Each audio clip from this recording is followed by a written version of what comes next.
O Tássio perguntou algo que eu também compartilho com ele. Como o cristão, o servo de Deus, que está sendo santificado, ele pode tornar a política mais agradável, pode melhorar a política, o cenário político, né? De que forma ele pode influenciar positivamente esse, digamos, até mesmo o atual cenário, né? De muita briga, de muita intriga, de radicalismo, de tanta contenda, né? De um lado e do outro, aquela coisa toda. Olha, as virtudes mais nobres que o ser humano pode semear e exemplificar com o seu comportamento aqui nessa terra, elas estão contidas no Evangelho. O cristão genuíno, ele é alguém que é detentor dessa mensagem.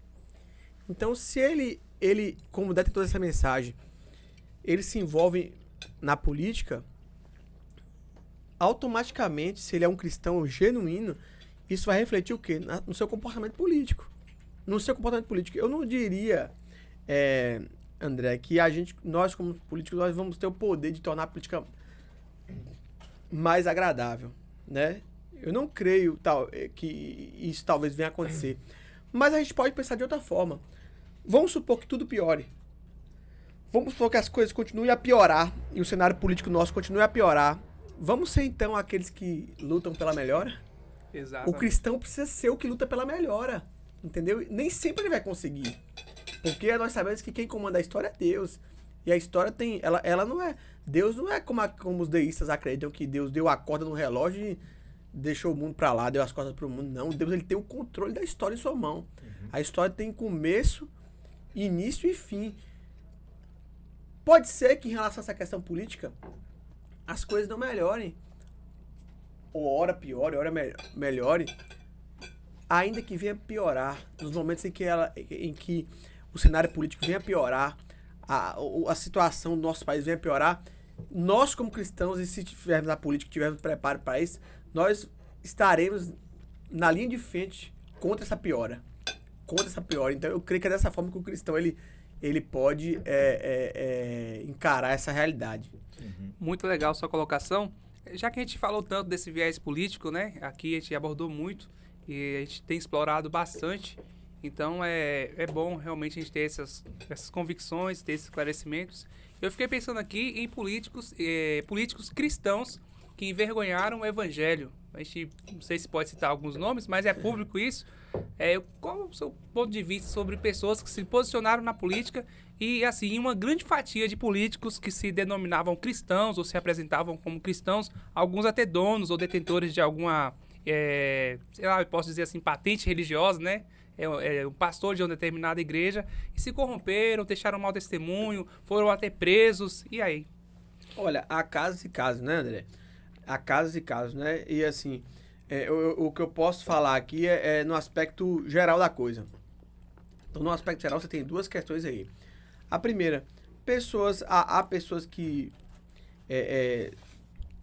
de fato são cristãs genuínas que elas cometem erros, como qualquer um de nós, como qualquer cristão, qualquer ser humano. Porém, infelizmente, alguns erros, quando eles são cometidos em algumas determinadas áreas da sociedade, eles ganham uma repercussão muito maior, né? E Jesus já falou sobre isso, que a quem muito é dado, Muito é muito cobrado. será cobrado. Então é o seguinte, eu não posso esperar que eu, como político, vou ser cobrado da mesma forma que qualquer outra pessoa. Eu não vou, não vou, porque a magnitude do cargo e o compromisso que eu fiz com a sociedade, ele é elevado. Então eu vou ser cobrado da mesma medida. Então eu creio que há cristãos genuínos que cometeram erros, se arrependeram por eles e que tem que pagar por esses erros como qualquer outro cidadão. Como qualquer outro cidadão.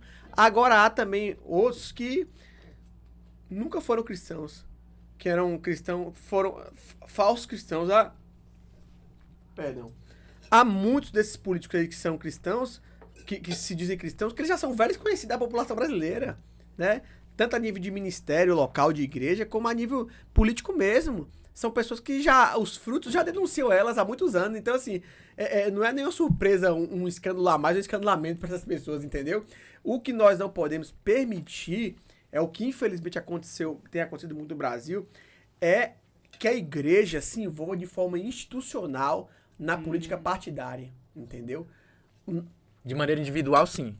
Exatamente. Agora, a igreja, olha só, a igreja ela não pertence a Lula, ela não pertence a Bolsonaro, ela não pertence a mim, ela pertence a Cristo. E a igreja ela é apartidária. ela não pode ser objeto de manipulação na mão de ninguém, porque a igreja, primeiro, a igreja não é um órgão, a igreja é um organismo. Ela é um organismo, entendeu? Ela é a comunidade mais importante da Terra. Então, ela não pode ser usada como instrumento para que seja feita política partidária e pior, ela não pode de forma alguma ser usada como um elemento para que seja feito um apoio a determinado político de forma crítica, de forma institucional, de forma ilimitada, a qualquer que seja o político, seja ele de direita, de esquerda, de centro, seja o que for, porque a igreja não pertence a isso, entendeu? Então, quando esses pastores que eles usam a igreja para fazer alianças políticas, partidárias, né, institucionais, alianças acríticas, esses pastores já se desviaram há muito tempo. E quando eu falo pastores, eu não estou se referindo, até que melhor que a gente coloque o termo mais correto, cristãos, né? Quando o cristão ele usa a fé em Cristo, usa a igreja, melhor dizendo, de forma institucional para poder fazer uma política partidária crítica e ilimitada, ou seja, o que é uma política partidária crítica e ilimitada? É quando eu escolho um lado e não importa o que aquele lado faça, eu vou apoiar aquele lado. Por quê? Porque ele defende algumas coisas que eu concordo. Porque esse político defende... Isso é uma política partidária crítica e limitada. Quem está fazendo está pecando. Está pecando e terá de prestar contas a Deus por isso. Porque essa não é a missão da igreja. Essa não é a missão da igreja. Rapaz, você tocou no clímax do ponto aqui sobre política. A questão da igreja, como instituição, será partidária, né? E o indivíduo, como pessoa, ter o conhecimento do que se trata da política e se posicionar com base nisso, mas nunca levando o nome da instituição. E, particularmente, faço parte de uma instituição que tem esse pensamento e isso é libertador. É muito positivo para as instituições. Bíblico. E é bíblico, né? É bíblico, né? Então, o que acontece? Ao longo da história, você vai ver movimentos dentro da política para poder cooptar a igreja. Isso aí é clássico. Você pega, por exemplo, na época do nazismo na Alemanha, Hitler, ele cooptou a igreja luterana, que era a principal igreja evangélica ali, ele cooptou a igreja ali e o que acontece? A igreja, então, passava a defender Hitler e também só pregava o que Hitler queria que pregasse, né? Hinos foram alterados, ou seja, a igreja foi totalmente cooptada.